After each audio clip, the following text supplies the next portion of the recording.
it a natural 16:9 aspect ratio. But why would we design it that way? What is the design center for a phone? It's this. It's your hand. A phone should feel great in your hand, and more importantly, it should be easy to use with this magical device we all carry called a horizontally opposed thumb. It does most of the hard work for us. So when you carry your phone, it should fit beautifully in your hand. It should be easy to send messages, type emails, surf the web, and that's just how we designed iPhone 5. This display is simply amazing. Let's zoom in a little closer. You see with the vertical pixels now, we're able to add a fifth row of icons to your home screen, so more apps on every screen. And all the software that comes on the iPhone 5 has been updated to take advantage of this display. So you see more of the web when you're surfing Safari. You see more of your email and mail. Your calendar shows more events. And as you probably know, when you turn your calendar sideways in the iPhone, it automatically goes into week view. And now you see a full 5-day work week, where previously it was just over 3 days. It's a really useful view. And all of our software is being updated as well to take advantage of this display. Our iWork applications, so Keynote, Pages, Numbers, all take advantage of this gorgeous display. Our iLife software as well, iPhoto, iMovie, GarageBand. There's much more room to work and play. But Tim told you there's 700,000 applications in the App Store. What happens with all of them? Well, this is part of the brilliance of the design. Here's an application that has not been updated because the developer didn't know yet about iPhone 5. It's exactly how it would run when you launch it. It runs at the same size as it does on every previous iPhone. We don't have to stretch it or scale it. It fits perfectly with the same dimensions. We center it, and we just subtly place black borders on either side of it that you don't even notice. It works exactly as the developer intended it to. The same is true in the vertical position as well. So all your software works just like before. Now, we have given some of the developers early access to take a peek at the iPhone 5 and this new 4-inch Retina display and to see what they'll do with their applications. And what we learned is two things. One, they can update their apps very quickly. And number two, when they want to, they don't want to just make it bigger. They want to do more with this display. So let me just show you two quick examples, before and after, of two popular applications. First, CNN. This is the application. If you use it like many of us do, it's working just like you're used to. But now with their update, they take more advantage of that beautiful display, have more areas to present the stories, just a better application. Here's a second example, Open Table. You've likely used this to make reservations. This is how it is currently. It works just like before. And here's their new update, taking advantage of this gorgeous display. They've updated to show restaurants. They've actually applied some of the techniques and user interface of their iPad app into the iPhone now with the larger display area. And everything you do looks gorgeous on this display. Photos, TV shows, of course, movies take advantage of that beautiful widescreen display. When I say it looks better, they really do look better. This display has 44% more color saturation than the iPhone 4S display. And if you know about this stuff, this takes us to full sRGB color specification. So this is the most accurate display in the industry. And the engineering team went much further than that. They did some breakthrough work and have integrated the touch sensors right into the display itself. Others put a layer called an ITO layer on top. By doing this, we make it 30% thinner than the previous display, and we remove a layer, making the image sharper, having less glare and sunlight. This truly is the world's most advanced display. We couldn't be prouder of it. And that's the first feature in the new iPhone 5.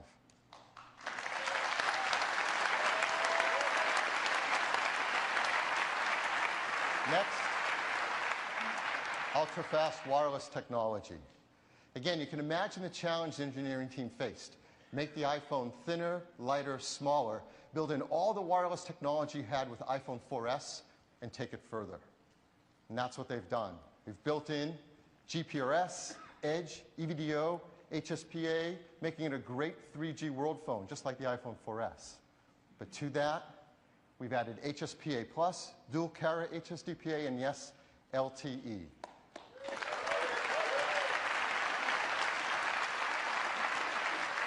So LTE gives you a theoretical maximum downlink of up to 100 megabits per second, and it just screams. So how do they do this? This took a lot of incredibly advanced engineering. There's now a single chip, baseband chip for voice and data, and a single radio chip as well. This saves a great deal of space. And we have a really unique Apple innovation in a dynamic antenna. We started this with the iPhone 4S and taken it much further with iPhone 5, where it can automatically switch antenna connections on the base antenna between different networks, creating different virtual length antennas. Now, you probably know LTE is probably the most complicated networking technology ever brought to this earth. And there are different bands and frequencies around the world. So an important question is, who are we working with to roll out LTE on iPhone 5? Well, in the US, we have great partners we're working with, AT&T, Verizon, and Sprint, to support LTE on iPhone 5. In Canada, Rogers, TELUS, Bell, Virgin, Fido, Koodo. In Asia, SoftBank, KDDI, SKT, KT, SmartTone, M1, and Singtel. In Australia, Telstra, Optus, Virgin Mobile. In Europe, Deutsche Telekom, and the brand new Everything Everywhere that's just launched their EE LTE network in the UK. Now in Europe, there's something else really interesting going on. There's a lot of adoption of this new dual carrier HSDPA network. So here's a list of all the carriers we're working on that with us as well. Just great coverage, the dual carrier network. So ultra-fast wireless doesn't just stop with cellular. We've also built in higher performing Wi-Fi as well.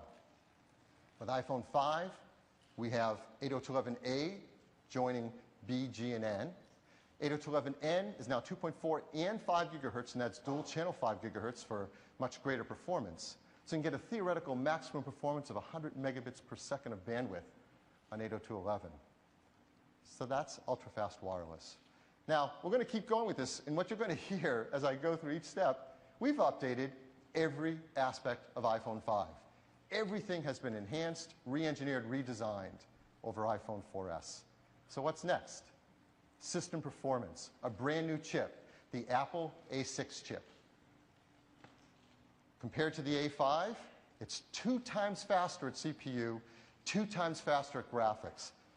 Our expertise in chip design is really showing itself here, because not only is it a huge jump forward in performance, it's also 22% smaller, making it more space and energy efficient. The team has done a remarkable job. You're going to see that across many of the things you do, whether you're launching apps like Pages, saving images from your photo app, loading up the music app with songs to play, viewing attachments and keynotes, really seeing basically 2x performance across the board.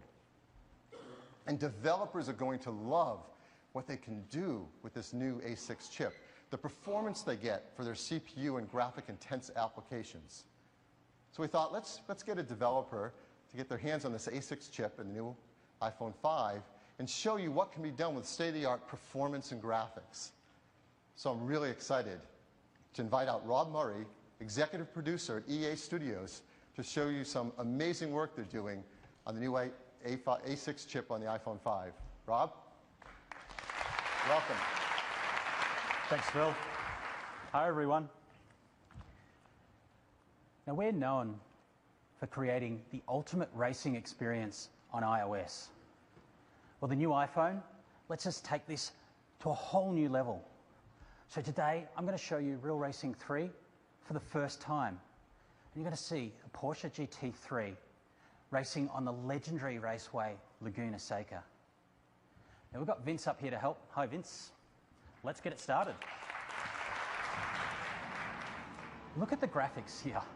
Now, these graphics, they've been built to full console quality, and they're running on the powerful new iPhone.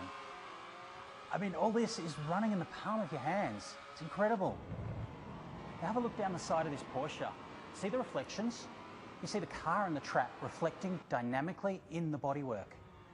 Now this not only looks awesome, but it actually shows you a bit of what's going on around you. I mean, it actually makes the game easier to play, as do rear view mirrors. Yes, for the first time in real racing, you can see behind you. It's great.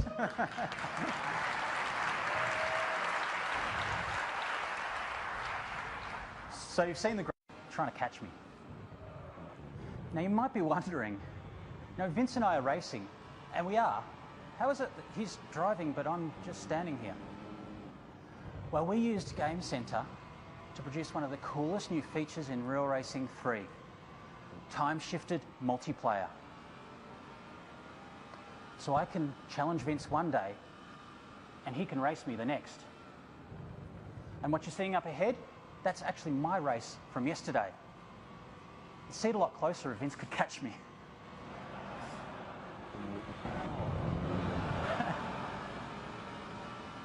Nice one, Vince. So this is not just a ghost, because you saw Vince bump me. He can fully interact with his vehicle. He can jostle for race position, and he can actually affect my final time in the race. Now this is something we have never seen done before. And this is Real Racing 3 for the powerful new iPhone. Real tracks, real cars, real people you can play against anytime you like. It's coming to the App Store later this year. Thanks, everyone.